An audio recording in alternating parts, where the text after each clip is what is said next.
सबे मरदाना के नियत खराब है सबे मरदाना के। DJ Sri Digital Audio Recording Studio Bihariganj। Singing by Shivani Jha। परपटी छिए दोसरा के हट हो बर्दाश्त करो देहि में न सहट हो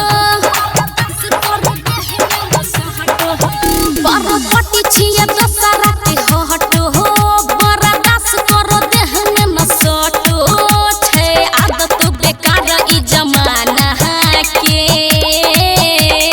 देख के है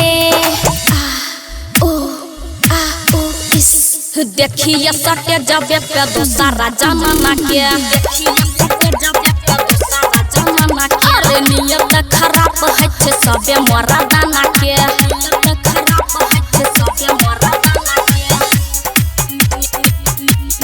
नियत खराब है सबे मरदाना के।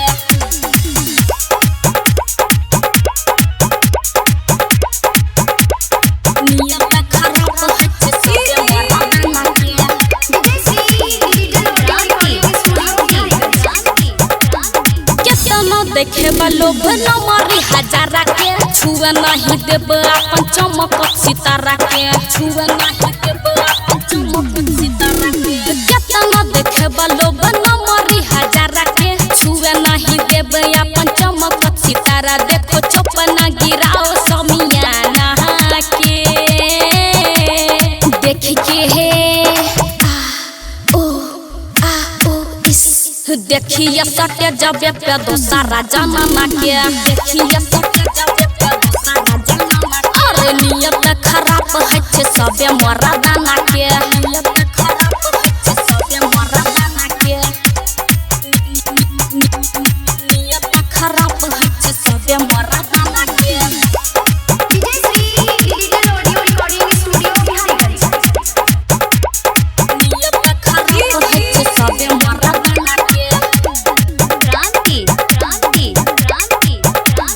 चोरी से ढोली पर लेजर लाइट बारे छे हुए नहीं देते प्रोग्राम मसाला भाड़े छे हुए नहीं देते प्रोग्राम मसाला भाड़े छे। चोरी से ढोली पर लेजर लाइट बारे छे हुए नहीं देते प्रोग्राम मसाला भाड़े। मलिक राकेश अजय बंद कर गाना के